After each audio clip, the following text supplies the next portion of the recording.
Convex lens को लेके 6 cases हमने पिछले वीडियो में डिस्कस कर लिए थे।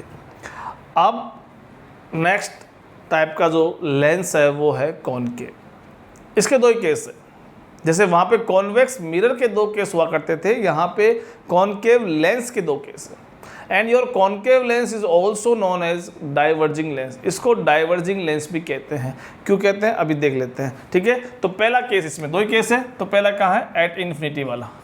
ऑब्जेक्ट कहाँ हो, इन्फिनिटी। इन्फिनिटी का मीनिंग मैंने आपको बता दिया है। और कॉनकेव लेंस ऐसे बनता है ये, और देख लीजिए इस शेप का, यानी हमारे पास जो 2 कर्व शेप होती है, उन 2 कर्व शेप को हम एक बार तो रखा था कुछ इस तरह से, जैसे इस वाले कर्व शेप को और दूसरे वाले को ऐसे, एक को ऐसे रखा, एक को ऐसे रखा, तो ये क्या बन गया, कॉन्वेक्स। अब उन्हीं 2 को ऐसे रख दें तो ये क्या बन जाएगा, कॉनकेव लेंस बन जाएगा, ठीक है। इसमें वही है, वही सारा प्रोसेस है। यहाँ पे इसका सेंटर होगा, क्योंकि ये इस तरह से पूरा कवर होगा तो इसका सेंटर ये बनेगा, और इधर से ये पूरा कवर होगा तो इसका सेंटर ये बनेगा।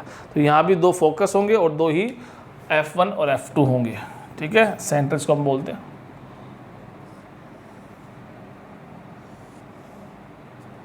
ये इसका ऑप्टिकल सेंटर, और इसको मैं ये प्रिंसिपल एक्सिस पास कर देता हूँ। और यहाँ पे this is your F1, this is your 2F1, this is your F2, this is your 2F2, ठीक है।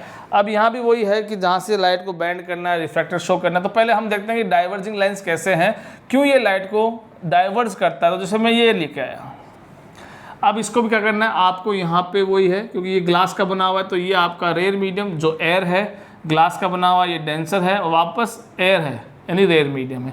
तो अब यहाँ पे ये इंटरेक्ट करे, तो यहाँ पे आके आप नॉर्मल ड्रॉ कर दो। ये आपने नॉर्मल ड्रॉ कर दिया। As per the rule when the light enter from rare to denser, rare to denser में लाइट जब जाती है तो किस तरफ बैंड होती है, रेयर टू डेंसर में लाइट टूवर्ड्स नॉर्मल बैंड होती है। तो नॉर्मल कहाँ होगा, ये देखो इस तरफ, ऊपर तरफ नॉर्मल। ये इसका एक्चुअल पाथ होता, अगर लेंस नहीं आता तो ये इसका एक्चुअल पाथ होता, लेकिन ये ऊपर तरफ बैंड होगा ऐसे, ये ऊपर तक बैंड हो गया। अब यहाँ से यहाँ तक ये एक ही मीडियम यानी ग्लास के अंदर ही चल रहा है, तो ये एक ही मीडियम में चलेगा, तो स्ट्रेट लाइन में चलेगा। उसके बाद दोबारा ये मीडियम से बाहर आने वाला है, और जब ये दोबारा बाहर आएगा, ये दोबारा जब बाहर आएगा तब क्या होगा, डेंसर टू रेयर आएगा। और डेंसर टू रेयर में अब हमें ये नॉर्मल देखना है, और डेंसर टू रेयर में ये अवे फ्रॉम नॉर्मल बैंड होता है, यानी इसको मैं नीचे बैंड कर दूंगा तो ये टूवर्ड्स नॉर्मल बैंड कहलाएगा, उसको मैं ऊपर बैंड करूंगा तो ये ऊपर बैंड हो जाएगा। तो ऐसे ही ये दूसरी रे लूँगा मैं तो वो भी ऐसे बैंड होगी, इधर से मैं तीसरी ले लूँगा तो ये ऐसे बैंड होगी, इधर से मैं ये चौथी बैंड लूँगा तो इधर से बैंड होगी। ऐसे ही अपना डायग्राम कंप्लीट होगा। तो यहाँ आप देख रहे हो जो भी रेज आ रही है कॉन्वेक्स मिरर में, वो सारी की सारी कन्वर्ज हो रही थी, एक सिंगल पॉइंट पे आके मिल रही थी, और ये ऐसे डाइवर्ज हो रही है, यानी उस तरफ लेंस के ये आपस में नहीं मिल सकती। लेकिन इनको आप अगर पीछे की तरफ एक्सटेंड करोगे, इनको आप पीछे की तरफ एक्सटेंड करोगे, इनको आप पीछे की तरफ एक्सटेंड करोगे, इनको आप पीछे तरफ एक्सटेंड करोगे, तो ये सारी की सारी रेज कहाँ से आती हुई दिखेगी, फोकस से आती हुई दिखेगी। इसके लिए मैं डायग्राम दूसरा बना देता हूँ, क्योंकि अभी आपको मैंने ये समझाया, क्या समझाया है कि क्यों इसे हम डाइवर्जिंग लेंस कहते हैं। क्यों इसको हम डाइवर्जिंग लेंस कहते हैं, क्योंकि ये रेज को फैलाता है। पैरेलल रेज इसके पास जो गिरेगी उसको ये फैलाएगा। और अब हम देखते हैं हमारा फर्स्ट केस एट इन्फिनिटी वाला। तो ये मैंने आपका कॉन्वेक्स लेंस ले लिया, ये ऑप्टिकल सेंटर ले लिया, ये आपका फोकस F1 ले लिया, ये फोकस 2F1 ले लिया, ठीक है। और पैरेलल रेज लूँगा, क्योंकि इन्फिनिटी से रेज कैसे आती है, पैरेलल कहाँ से बैंड करनी, उसके लिए पहले मैं इसको इस तरह से बैंड कर दूँगा। अब इसको बैंड करनी तो मैंने इसको आपको इस तरह से दिखा दी, इस तरफ बैंड कर दी, तो ये डाइवर्जिंग होता है। सिमिलरली एक रे में वो ले लेता हूँ, इसको मैंने ले लिया और इसको भी मैंने बैंड कर दिया, ठीक है। और चाहो 2, 4, 5, 6 जो भी ले लो। अब इनको पीछे तरफ एक्सटेंड करेंगे। क्यों एक्सटेंड करेंगे, तो इधर आपको दिख रहा है कि ये कभी भी नहीं मिलने वाली, पीछे की तरफ एक्सटेंड करेंगे तो ये दोनों कहाँ मिलेगी, यहाँ आके मिलेगी। तो इमेज कहाँ बनेगी, इमेज बनेगी, दिख रहा है आपको, एट F1 वर्चुअल रे से बन रही है, वर्चुअली एक्सटेंडेड रे से बन रही है, तो ये वर्चुअल है और वर्चुअल इज ऑलवेज इरेक्टेड, वो इरेक्टेड है। और पॉइंट साइज, क्योंकि एक पॉइंट सिंगल पॉइंट बनेगा ये। आगे समझ में, ये इसका फर्स्ट डायग्राम है। सेकंड डायग्राम ड्रॉ करते हैं, उसमें जैसे वहाँ कॉन्वेक्स मिरर में था कि सेकंड डायग्राम किसका था, एट एनी पोजीशन का, यानी कहीं भी ऑब्जेक्ट हो उससे बनने वाली जो इमेज होगी उसका नेचर, उसकी पोजीशन लगभग सेम होगी, इसलिए हमें अलग अलग पोजीशन का डायग्राम बनाने की ज़रूरत नहीं है। यहाँ भी हम यही करने वाले हैं सेकेंड केस में, ठीक है। ये हमारा convex mirror, sorry convex lens, और ये प्रिंसिपल एक्सिस, ये ऑप्टिकल सेंटर, दो पार्ट्स में डिवाइड कर दिया, और मान लो मैंने ये ऑब्जेक्ट रख दिया। रूल्स वही फॉलो करने। पहला रूल क्या है, प्रिंसिपल एक्सिस के पैरेलल रे को भेज दीजिए, और आपने प्रिंसिपल एक्सिस के पैरेलल रे भेज दी। आफ्टर रिफ्रैक्शन कहाँ से पास होगी, ये इसका फोकस मान लीजिए यहाँ पे F1। आफ्टर रिफ्रैक्शन कहाँ से पास होगी, ये फोकस से पास होती हुई लगेगी, ठीक है। अब दूसरी आप निकाल दीजिए, कहाँ से, ऑप्टिकल सेंटर से, जो आपको बता रखा है बिना डाइवर्ट हुए सीधी की सीधी निकल जाएगी। तो आफ्टर रिफ्रैक्शन ये दोनों रेस तो अब कहीं नहीं मिलने वाली, लेकिन इसको मैं पीछे एक्सटेंड करूंगा तो ये अपनी लाइन के अलोंग ही पीछे आएगी, ये पीछे आएगी, और दोनों फाइनली यहाँ आके मिलेगी।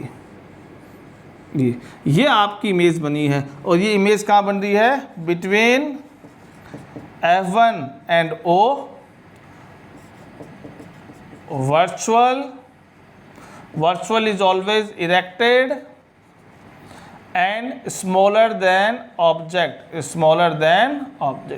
ये इसकी कैरेक्टरिस्टिक्स रहेगी इमेज की। तो यहाँ पे ये कॉनकेव लेंस को लेके दो ही केस है जो हमने डिस्कस कर लिए हैं, ये हमें आने चाहिए, ठीक है। ये तो हो गए सारे इमेज डायग्राम, ठीक है। अब वहाँ जैसे लेंस मिरर फॉर्मूला पढ़ा था, वैसे यहाँ पे एक लेंस फॉर्मूला होता है, और वहाँ जैसे मैग्नीफिकेशन पढ़ा था वैसे यहाँ पे भी मैग्नीफिकेशन होता है। तो फटाफट ये दो चीज़ें हैं, क्योंकि इन दोनों फॉर्मूला जो हम बताने वाला हूँ उनके डेरिवेशन 10th के लेवल पे नहीं है, 12th के लेवल पे मिलेंगे, एग्ज़ाम में पूछे भी जाते हैं। तो 10th के लेवल पे केवल अपना जो फॉर्मूला है वो हम देख लेते हैं क्या है फॉर्मूला। जैसे पहला कौन सा है, लेंस फॉर्मूला, लेंस फॉर्मूला। साथ साथ में हम कंपेयर भी कर लेते हैं ताकि कंफ्यूजन ना हो जब एग्जाम में क्वेश्चन आए, ठीक है। हाँ, एग्जाम में ये जरूर ध्यान देना क्वेश्चन के अंदर कि क्वेश्चन में मिरर है कि लेंस है, ये जरूर ध्यान देना है।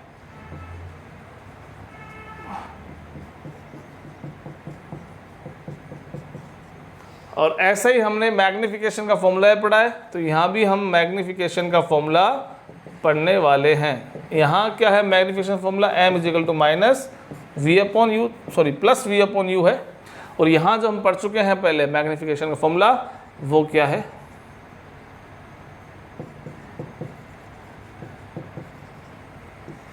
m equal to minus v upon you.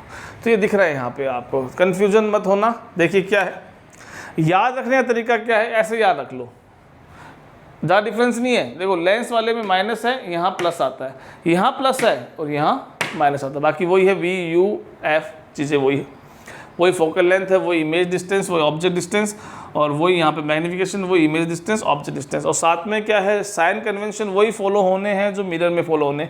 बस एक मैंने आपको बता दिया, कौन सा, ऑप्टिकल सेंटर वाला। ऑप्टिकल सेंटर में जो रेज आती है वो बिना डाइवर्ट हुए सीधी आती है, बस ये एक साइन कन्वेंशन एक्स्ट्रा है, बाकी सारे साइन कन्वेंशन वही है, कब पॉजिटिव लेना है कब नेगेटिव लेना है, ठीक है जी। तो अब यहाँ देखो, आप ऐसे याद कर लो, मिरर में प्लस आता है, m for mirror, m for more, m for mirror, m for more, more मतलब कोई चीज़ ऐड हुई है, l फॉर लेंस और l फॉर लेस, लेस मतलब कोई चीज़ माइनस हुई, बस ऐसे याद रख लो। फिर यहाँ माइनस आ गया तो यानी उसका मैग्नीफिकेशन पॉजिटिव वाला फॉर्मूला होगा, और यहाँ प्लस आ गया इसका मतलब उसका मैग्नीफिकेशन माइनस, उसको रिवर्स कर दो, बस इतना ध्यान रखना है। और बाकी तो जो क्वेश्चन करोगे तो हो जाएगा। और ये वाला फॉर्मूला दोनों में कॉमन है, इसमें कोई भी कंफ्यूजन नहीं है कि चाहे मिरर हो चाहे लेंस हो, हाइट वाला जो मैग्नीफिकेशन का फॉर्मूला है वो दोनों में सेम अप्लाई होता है, ठीक है। तो ये हमने लेंस दोनों तरह के पढ़ लिए हैं, उनका मिरर फॉर्मूला और पढ़ लिए। क्वेश्चंस करेंगे, क्वेश्चंस करेंगे। पहले एक लास्ट टॉपिक बचा है इस चैप्टर में, पावर। पावर ऑफ लेंस, वो पढ़ने के बाद में फिर हम एनसीईआरटी के एक्सरसाइज के क्वेश्चंस हैं, प्लस अगर इन टेक्स्ट क्वेश्चन कोई होंगे तो वो भी जरूर करेंगे। ठीक है, सो मिलते हैं नेक्स्ट वीडियो में। Till then thank you so much.